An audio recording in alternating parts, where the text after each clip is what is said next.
1장 2절에서 5절까지 말씀 찾으셨으면 같이 한 목소리로 읽도록 하겠습니다. 내 형제들아, 너희가 여러 가지 시험을 당하거든 온전히 기쁘게 여기라. 이는 너희 믿음의 시련이 인내를 만들어 내는 줄 너희가 알미라. 인내를 온전히 이루라. 이는 너희로 온전하고 구비하여 조금도 부족함이 없게 하려 함이라. 너희 중에 누구든지 지혜가 부족하거든 모든 사람에게 후히 주시고 꾸짖지 아니하시는 하나님께 구하라. 그리하면 주시리라. 아멘. 오늘은 시험을 당할 때 해야 할 일이란 제목으로 말씀을 전하도록 하겠습니다. 오늘 우리가 읽은 이 야고보서는 예수님의 동생이었던 야고보 사도가 쓴 이러한 편지의 내용입니다. 이 야고보 사도는 선지자들이 박해를 피해 흩어진 이러한 사람들이기 때문에 그들의 최대 관심사였던 시험에 관하여서 오늘 우리가 읽은 말씀에서 고면을 하고 있습니다. 우리가 늘 날마다 또 예배 때마다 하는 주기도문에 보시면요, 마태복음 6장 13절 말씀을 보시면은 우리가 무엇을 가지고 기도하는가 하면은 우리를 시험에 들게 하지 마옵시고 다만 악에서 구하옵소서라고 이렇게 기도합니다. 우리는 시험에 들지 않도록 또 기도하는 이러한 삶을 살죠. 그런데 이 오늘 말씀에서 등장하는 이 시험이란 것은 우리의 신앙생활에 있어서 또 매우 중요한 부분이기도 합니다. 우리의 신앙생활 속에서 또 시험을 만났을 때 우리가 해야 할 일이 무엇인가, 오늘 말씀을 통해서 한번 살펴보는 시간을 갖도록 하겠습니다. 이 시험을 당했을 때 우리는 처음에 하는 것이 바로 근심 걱정하고 막 그런 불안한 마음이 또 많이 듭니다. 하지만 우리가 이러한 근심 걱정을 벗어버리고 해야 할 일이 무엇입니까? 바로 첫 번째는 기쁘게 여겨야 한다라는 점을 볼 수가 있습니다. 2절 말씀을 보시면요, 내 형제들아, 너희가 여러 가지 시험을 당하거든 온전히 기쁘게 여기라 라고 말씀하고 있습니다. 시험을 당할 때 해야 할 일 첫 번째는 무엇입니까? 바로 기쁘게 여겨야 한다라는 점을 볼 수가 있습니다. 이 시험을 당할 때 기쁘게 여겨야 된다, 참으로 말이 어렵죠. 그런데 오늘 우리가 읽은 말씀을 통해서 이 시험을 겪었을 때 기뻐해야 된다라고 말하고 있습니다. 오늘 우리가 읽은 말씀에서 시험이라는 단어는 원어의 성경을 찾아보면은 두 가지의 의미로, 두 가지의 단어로 나눠집니다. 이 두 가지의 단어가 바로 시련과 유혹이라는 단어입니다. 우리나라 말 성경에는 시험이라는 한 단어로 표기가 되었지만은 원어 성경에는 시련과 유혹이라는 이러한 두 개의 별개의 단어입니다. 그런데 이 시련이라는 것은 하나님께서 주실 수도 있는 이러한 것입니다. 창세기 22장에 보시면은 하나님께서 아브라함을 시험하려고 아들 이삭을 제물로 바치라라는 이러한 말씀이 있죠. 그리고 이것만으로 그치지 않습니다. 하나님께서는 사사기 2장 22절 말씀에서 뭐라고 말씀합니까? 하나님께서 사사시대에 이방 민족을 남겨두고 그들을 통하여서 이스라엘에게 시련을 주신 것이 바로 나 여호와의 도를 지켜 행하나 아니하나 그들을 시험하려 함이니라고 이렇게 말씀하고 있습니다. 그리고 하나님께서는 또 히스기야를 또 시험하셨죠. 역대하 32장 31절 말씀을 보시면요, 이렇게 말하고 있습니다. 그러나 바벨론 방백들이 히스기야에게 사신을 보내어 그 땅에서 나타난 이적들을 물을 때 하나님이 히스기야를 떠나시고 그의 심중에 있는 것을 다 알고자 하사 시험하셨더라라고 말하고 있습니다. 이토록 시련이라는 것은 하나님께로부터도 올 수 있는 것, 즉 외부적인 이러한 요인에 의해서 발생하는 것들이죠. 반면에 유혹이라는 것은요, 반대로 내부적인 면에서 등장하는 것입니다. 디모데전서 6장 9절 말씀을 보시면요, 이렇게 말하고 있습니다. 부하려 하는 자들은 시험과 올무와 여러 가지 어리석고 해로운 욕심에 떨어지나니 곧 사람으로 파멸과 멸망에 빠지게 하는 것이라 라고 말하고 있습니다. 이 말씀에서 말하는 시험은 유혹을 뜻하는 것이죠. 그렇기 때문에 이러한 유혹은 사람의 육체를 파괴하고 죽이는 것이죠. 이러한 유혹은 사람의 내부에서부터 발생하는 것입니다. 결코 하나님께서 유혹을 주시지 아니하시죠. 그렇기 때문에 주기도문에서 우리는 시험에 들지 않길 또 이렇게 구하는 내용이 있지 않습니까? 이 시험은 두 가지의 내용, 시련과 유혹을 둘 다 포함하고 있습니다. 그런데 오늘 우리가 읽은 이 야고보서 1장 2절 말씀에서 시험은 시련을 뜻합니다. 바로 외부에서부터 야기되는 것, 즉 유혹이 아니라 외부에서 당하는 것, 이것을 가리킵니다. 이 시련이라는 것, 그렇다면 이 사람들이 겪고 있었던 시련은 무엇입니까? 바로 예수 그리스도를 믿음으로 받는 핍박이었죠. 이들이 외부로부터 오는 시련을 겪음으로 인해서 낙심하지 않고 이겨내기 원하는 마음에서 또 야고보는 이 편지를 받는 사람들에게 기뻐하라라고 권면하고 있습니다. 그리고 이 시련은 결국 사람의 성숙을 만들어내는 것을 우리는 볼 수가 있습니다. 오늘 우리가 읽은 3절 말씀에 보시면요, 이렇게 말하고 있습니다. 이는 너희의 믿음의 시련이 인내를 만들어내는 줄 너희가 알미라라고 말하고 있습니다. 야고보 사도는 시험이 기쁨의 원인이 될 수 있는 이유는 인내를 만들어내기 때문이다라고 1장 3절 말씀에서 말하고 있습니다. 그런데 이 시련에 대한 야고보의 표현은 바울 사도의 표현과 차이가 있습니다. 바울 사도는 로마서 5장 4절 말씀에 이렇게 말하고 있습니다. 인내는 연단은 소망을 이루는 줄 알미로다라고 말하고 있습니다. 이 말씀에서 인내를 원인에 두고 있습니다. 인내로 인해서 연단이 이루어지고 연단을 통해서 소망이 이루어진다라는 이러한 식이죠. 그렇지만 오늘 말씀에서 야고보 사도는 인내가 시련의 과정을 통해서 나온 결과다라는 사실을 보여주고 있습니다. 이러한 표현의 차이는 무엇을 강조하는가에 있는 차이이죠. 바울은 시련의 과정을 중요하게 여긴 반면에 이 야고보 사도는 고난 받는 것 자체를 중요시했음을 볼 수가 있습니다. 당시 로마 제국 곳곳에 흩어져 있는 그리스도인들이 받는 위협과 또 도전의 시험은 한두 가지가 아니었습니다. 그렇기 때문에 2절 말씀에서 여러 가지 시험을 당한다라고 말하고 있습니다.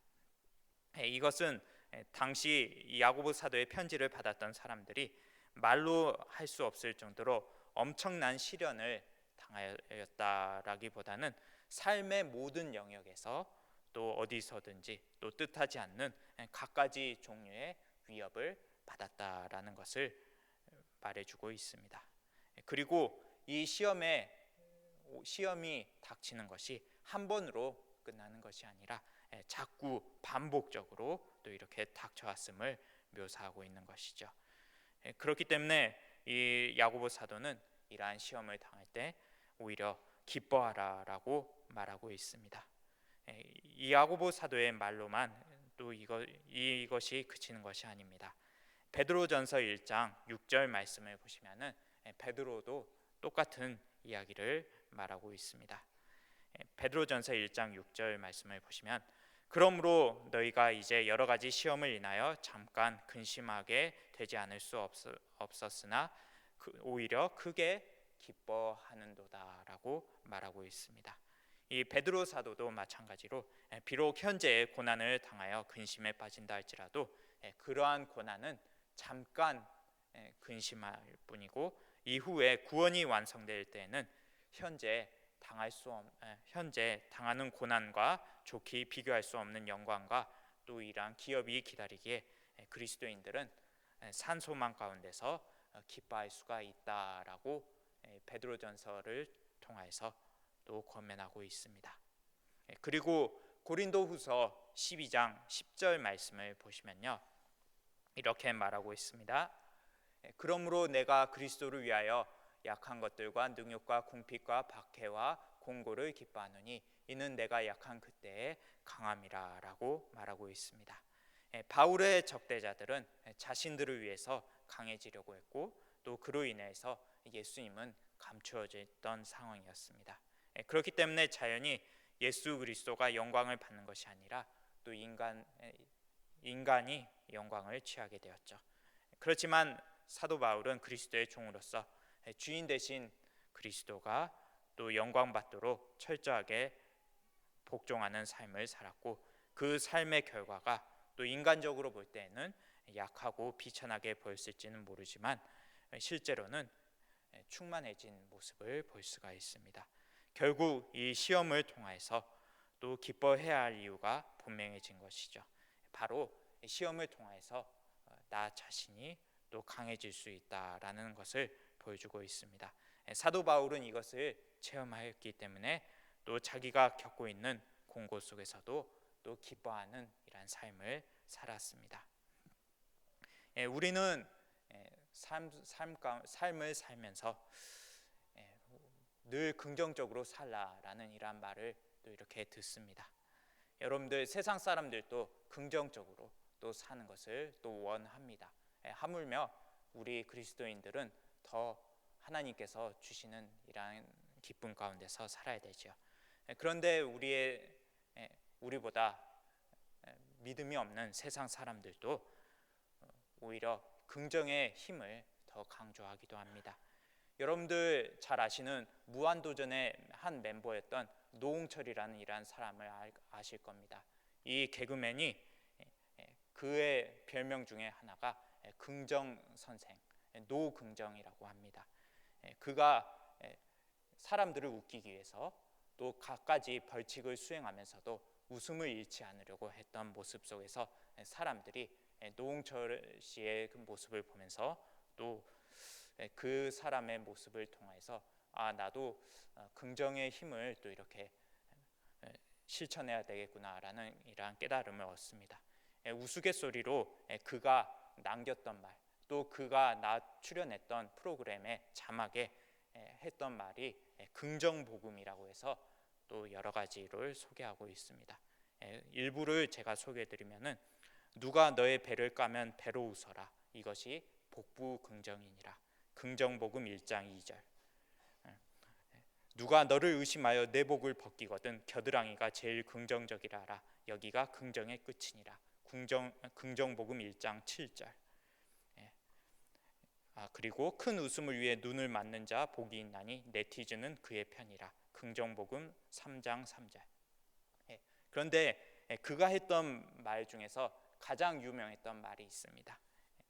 바로 행복해서 웃는 게 아니고 웃어서 행복한 것입니다. 그의 말을 너무도 우리는 방송을 통해서 또 그 말을 들었고 또 그 말에 공감을 합니다. 세상 사람들도 자기가 겪고 있는 상황 속에서도 또 웃음을 잃지 않으려고 하는데 우리는 어떻습니까? 쉽게 기뻐하는 모습을 포기하고 있지 않습니까? 여러분들 철로 역정이라는 이러한 책이 있습니다. 우리에게 또 유명한 책이죠. 이 철로 역정을 지었던 존 버년이 했던 말이 있습니다. 그 말은 믿음이 건강할 때에는 희망은 결코 병들지 않는다라고 이렇게 말하고 있습니다. 믿음이 바로 선 사람은 어떠한 환난 속에서도 희망을 바라본다라는 것이죠. 그렇기 때문에 결코 흔들림이 없이 또 기뻐할 수가 있다라는 것을 볼 수가 있습니다. 그렇다면 오늘날 우리들에게 해야 할 일은 무엇입니까? 우리도 마찬가지로 여러 가지 시험 속에 있습니다. 저라고 해서 또 시험을 안 겪는 사람이 아닙니다. 하물며 여러분들 또 살면서 얼마나 많은 문제들이 있습니까? 이러한 문제들 속에서 우리는 근심하고 낭망하고만 있지 않습니까? 오늘 우리에게 주신 말씀을 통해서 우리는 시험을 당했을 때 해야 할 일은 먼저 기뻐해야 되는 것임을 분명하게 기억하시길 바라겠습니다. 오늘 말씀 속에서 우리의 삶 가운데서 늘 기쁨이 넘쳐날 수 있기를 간절히 바라겠습니다. 오늘 시험을 당할 때 해야 할 일 두 번째입니다. 두 번째는 어떠한 것인가? 바로 인내를 온전히 이루어야 된다라는 점을 볼 수가 있습니다. 우리가 읽는 4절 말씀을 보시면요, 이렇게 말하고 있습니다. 인내를 온전히 이루라. 이는 너희로 온전하고 구비하여 조금도 부족함이 없게 하려 함이라라고 말하고 있습니다. 우리가 시험을 당할 때 해야 할 일 두 번째는 어떠한 것입니까? 바로 인내를 온전히 이루어야 된다라고 말하고 있습니다. 이것은 우리가 인내해야 된다라는 것을 보여주고 있죠. 우리가 인간으로서 우리는 너무도 연약합니다. 우리는 또 이러한 시험을 겪게 될 때 우리는 이 시련의 끝이 언제인지 또 알지 못합니다. 그러므로 인하여서 많은 사람들이 또 이 시험을 겪었을 때 기뻐하는 모습을 보이지 않고 오히려 중도에 포기하는 모습을 보여줍니다. 그렇지만 오늘 우리에게 주신 말씀을 통해서 우리는 인내를 온전히 이루라라고 말하고 있습니다. 온전히 이루라라는 말은 중도에서 포기하지 말고 끝까지 참고 견디라라는 이러한 의미이죠. 그리고 이것은 하나님께서 온전하신 것처럼 또 우리 믿는 사람들도 온전해야 됨을 말하고 있습니다.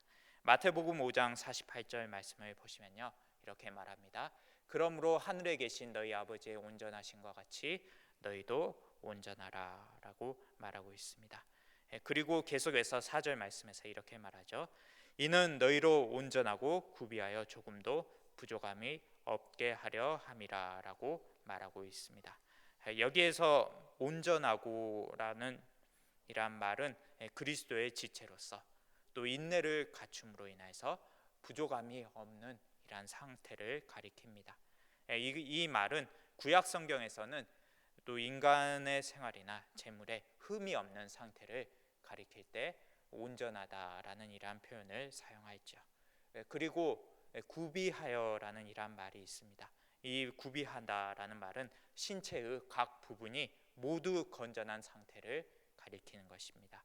그리스도인들이 모든 부분에서 갖춰야 될 것을 또 구비한다라는 말로 표현하였죠. 그리고 사도 야고보는 이 4절 말씀에서 그리스도인이 지상의 생활에서 또 완전한 하나님의 형상을 닮을 수 있다라는 것을 말하고자 한 것은 아니지만 다만 부족함이 없게 하려 한다라는 이러한 말을 통해서 목표를 향해서 나아가는 이러한 자세를 가지라라고 권면하고 있습니다. 그만큼 우리는 시험을 당할 때 인내하는 모습이 있어야 된다라는 점을 보여주고 있는 것이죠. 로마서 8장 37절 말씀을 보시면요, 이렇게 말하고 있습니다. 그러나 이 모든 일에 우리를 사랑하시는 이로 말미암아 우리가 넉넉히 이기느니라라고 말하고 있습니다.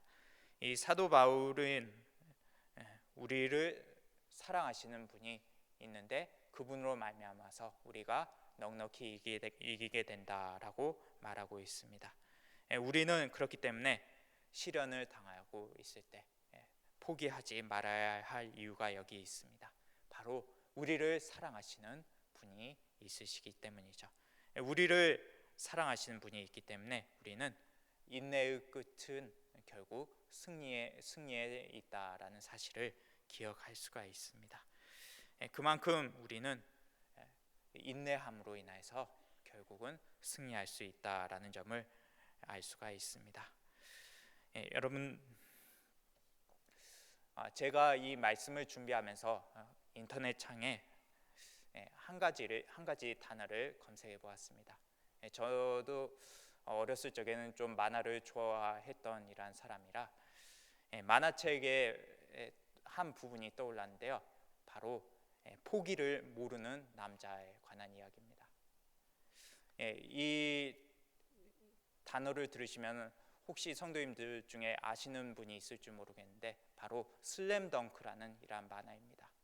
이 만화책에 등장하였던 한 사람이 있습니다. 그 사람이 자기 자신을 향해서 포기를 모르는 남자라고 이렇게 지칭합니다. 그런데 이 장면을 패러디한 이란 것이 또 인터넷에 돌아다닙니다. 바로 포기하면 편해, 하지 마라는 이러한 단어이죠. 이 슬램덩크에 보시면은 이 주인공이라고 하긴 그렇고 또 주인공의 동료라고 이렇게 지칭하는 게 좋겠죠. 혹시 정대만이라고 하면 더 잘 기억을 하시겠네요. 이 정대만이라는 이 선수가 자기가 또 겪고 있는 상황이 좋지 않았을 때 그를 도와주는 사람이 등장합니다. 또 안 감독이라고 뚱뚱한 감독이죠. 그런데 그 감독이 했던 말이 바로 이 말입니다. 단념하면 바로 그때 시합은 끝나는 거야. 마지막까지 희망을 버려서는 안 돼. 포기하면 바로 그 순간이 시합 종료예요 라고 이렇게 말합니다. 그만큼 포기하지 말고 끝까지 싸우기를 원했던 이러한 감독의 말을 통해서 이 정대만이라는 선수가 감동을 받고 그리고 그 감독 밑으로 들어와서 선수 생활을 합니다. 이 장면은 만화 속의 장면이긴 하지만 그만큼 그 사람이 인내함으로 인해서 또 자기가 포기하지 않는 남자로서 또 우리에게 이러한 사람이 있다라는 점을 보여주고 있습니다. 그런데 이 포기를 하면 얼마나 좋겠습니까? 우리의 삶 가운데서는 이러한 포기하는 이러한 경향이 너무도 많이 나타납니다. 허무주의라는 것, 그리고 또 인터넷에 유행하는 것들 중에 하나가 우린 안 될 거야 아마라는 이러한 표현입니다. 우린 안 될 거야 아마. 여러분들 설마 그렇게 생각하고 있지는 않습니까? 우리는 패배자가 아닙니다. 우리는 끝까지 포기를 모르는 사람으로서 또 살아야 될 줄로 믿습니다. 우리 어르신들 또 나이가 많으신 분들 인생의 70, 80, 또 90을 사셨던 분들 얼마나 또 많이 포기하셨고 또 좌절이 뒤따랐습니까? 그런데 이러한 포기와 좌절은 인생의 첫 걸음에서부터 시작합니다. 그리고 죽는 순간까지도 계속이 되죠. 사람의 성공의 키는 또 누가 이러한 포기와 좌절을 극복했느냐에 또 달려 있다라고 말할 수가 있습니다.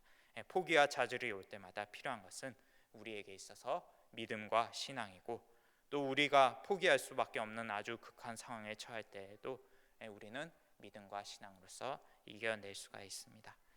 우리에게 또 잘 유명한 위인 중에 한 명이죠. 이 에디슨이라는 사람. 이 에디슨은 1093개의 미국 특허를 받아서 또 세계의 발명왕으로 불렸던 이란 사람이죠. 1%의 영광과 99%의 노력을 강조했던 그 사람. 이 사람은 하나를 발명하기 위해 1000번의 실험을 했다라고 말합니다. 그리고 그에게 있어서 능력보다 중요한 것은 포기하지 않는 이러한 정신력이죠. 그리고 이 사람과 비슷한 사람이 영화에도 등장합니다. 저는 마블 영화 좋아하는데 캡틴 아메리카 보시면은 방패 들고 있는 사람이 있습니다. 그 사람은 아주 포기하지 않는 이러한 정신력의 이러한 사람이었죠. 그리고 오늘 말씀을 또 준비하면서 또 제가 좋아했던 것들이 자꾸 계속 나오네요. 축구에 관한 이야기가 나옵니다. 축구 좋아하시는 우리 남자 성도님들은 잘 아시겠지만 바르셀로나와 PSG 즉 파리 생제르맹의 챔피언스 리그 결승은 아니고 축구 경기가 있었습니다. 아무튼 그런데 축구 경기는 원정과 홈 두 번에 걸쳐서 또 이 많은 골을 얻어낸 팀이 올라가게 되는데 바르셀로나라는 이러한 팀이 4대 0으로 원정에서 지고 옵니다. 1차전에서. 이 바르셀로나가 이기려면 5골이 필요한 상황이었습니다.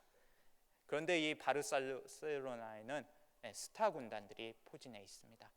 축구 황제라는 메시를 비롯해서 또 여러 선수들이 또 있는데 아무리 바르셀로나라 할지라도 4대 0의 스코어를 이길 것이라고는 사람들이 생각하지 않았습니다. 그리고 처음부터 바르셀로나가 4대 0으로 질 거라고는 생각도 못했기 때문에 2차전에서는 더 부담감이 컸었죠.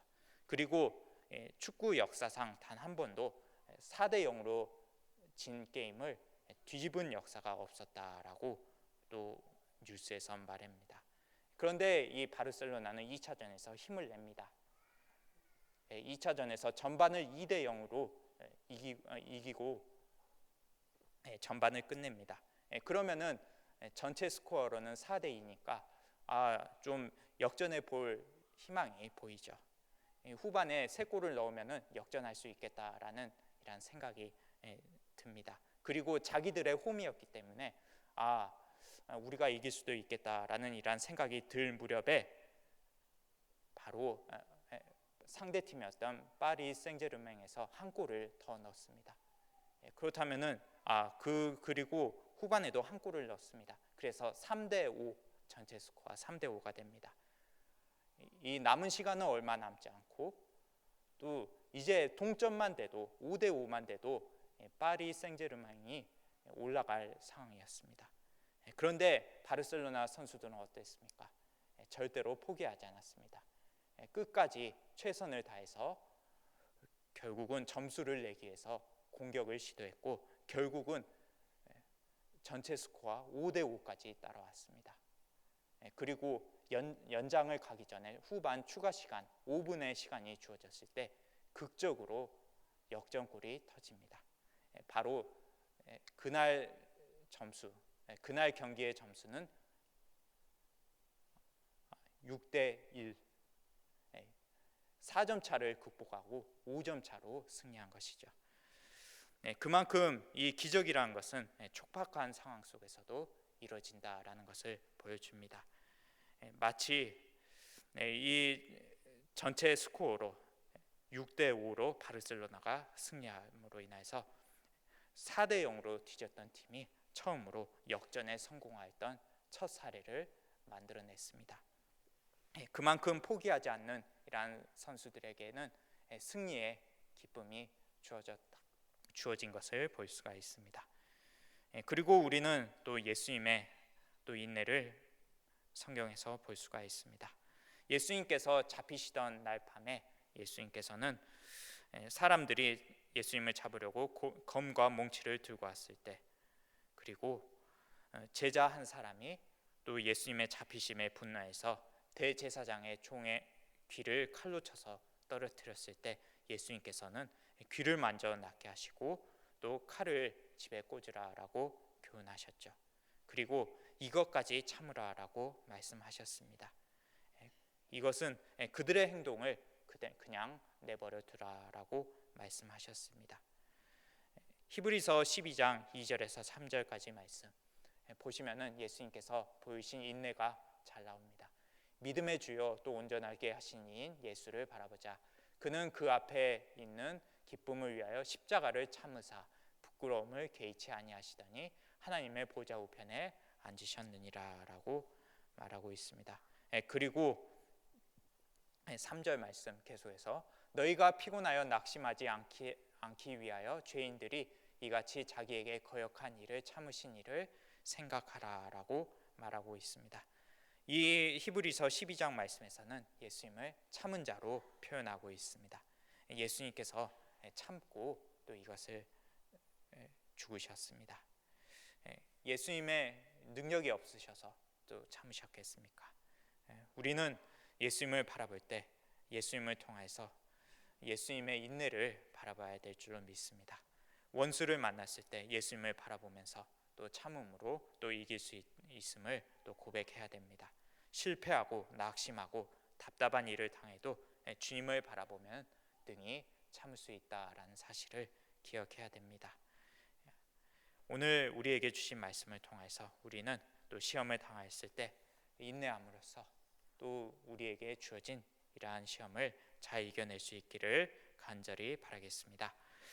시험을 당할 때 해야 할 일 세 번째입니다. 세 번째는 어떠한 일입니까? 바로 하나님께 지혜를 구해야 된다라는 것을 볼 수가 있습니다. 5절 말씀을 보시면요, 너희 중에 누구든지 지혜가 부족하거든 모든 사람에게 후히 주시고 꾸짖지 아니하시는 하나님께 구하라 그리하면 주시리라라고 말하고 있습니다. 시험을 당할 때 해야 할 일 세 번째는 무엇입니까? 바로 하나님께 지혜를 구하는 일입니다. 이것은 쉽게 말하자면은 하나님께 기도하는 일이죠.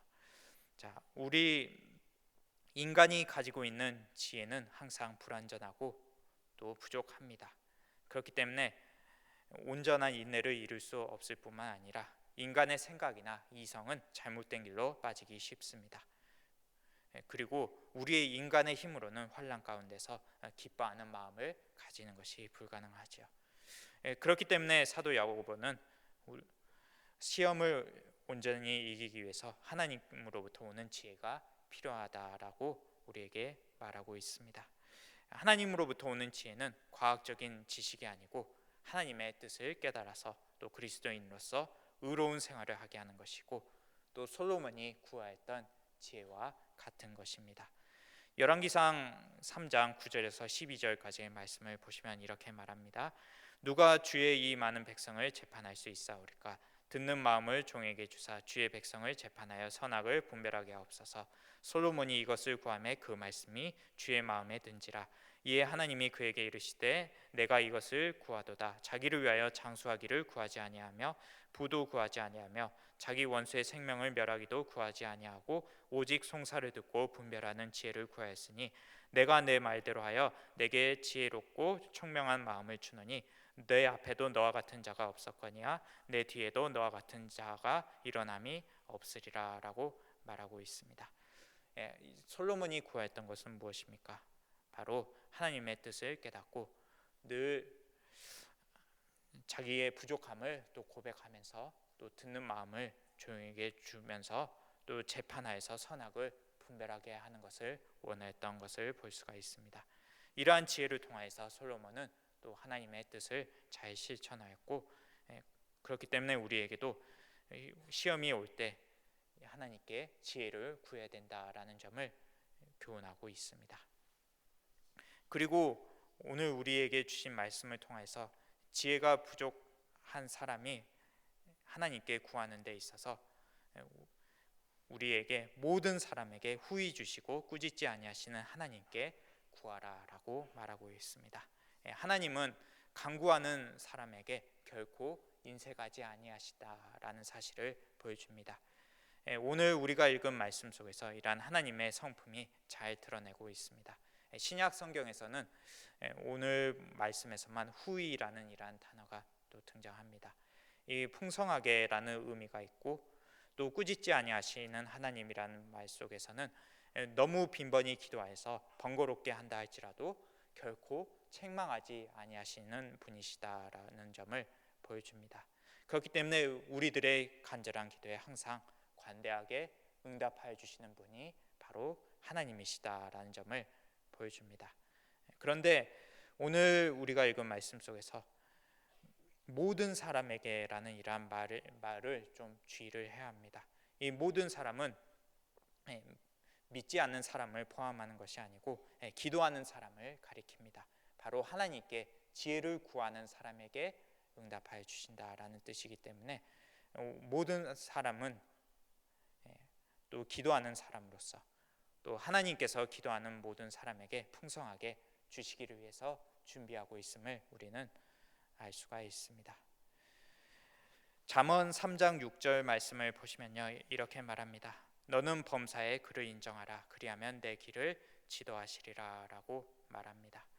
여기에서 그를 인정하라라는 말에는 하나님께 대한 이론적 지식이 아니라 전인격적인 순종과 또 자신의 삶 속에서 발견되는 또 실체적인 것을 가리킵니다.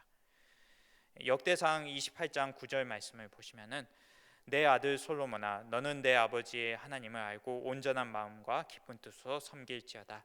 여호와께서는 모든 마음을 감찰하사 모든 의도를 아시나니 내가 만일 그를 찾으면 만날 것이요 만일 내가 그를 버리면 그가 너를 영원히 버리시리라 라고 말하고 있습니다. 이 말씀을 통해서 하나님께 구하는 것이 바로 그를 인정하는 것, 바로 우리가 하나님의 능력을 체험할 수 있다라는 사실을 보여줍니다.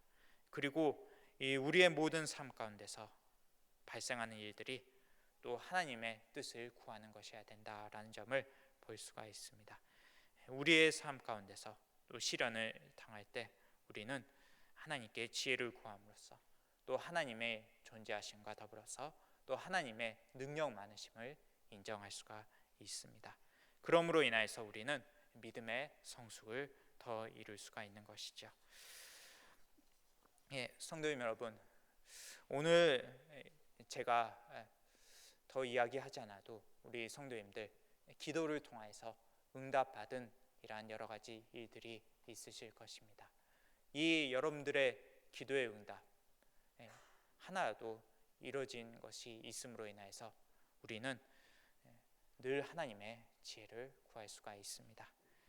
우리에게 주어진 말씀, 시험을 당했을 때 우리는 무엇을 해야 되겠습니까? 바로 기뻐하는 모습이 있어야죠. 두 번째는 어떠한 모습입니까? 기뻐하지 못할 때에는 인내해야 됩니다. 그리고 기뻐하지도 못하고 인내하지도 못할 때 어떻게 해야 되겠습니까? 바로 하나님께 지혜를 구해야 되지요. 계속해서 김주현 목사님이 2주간 설교하시면서 하신 말씀 무엇입니까? 골방에서든지 다락방에서든지 기도하는 모습이 있어야 된다라고 말씀하셨습니다. 우리의 삶 가운데서 늘 여러 가지 문제 속에서도 또 기도하시고 또 우리가 이 시험을 당할 때 해야 할 일이 무엇이었는지 또 살펴보았으니 이것을 실천함으로써 또 우리의 삶 가운데서도 믿음의 성숙이 일어나므로 늘 또 하나님의 그 크신 뜻을 알고 또 우리의 삶 가운데서도 또 이 어려움을 잘 극복해낼 수 있는 우리 귀한 성도님들 될 수 있기를 간절히 바라겠습니다. 기도하시겠습니다. 하나님 아버지 감사합니다. 오늘 우리에게 주신 말씀 속에서 우리가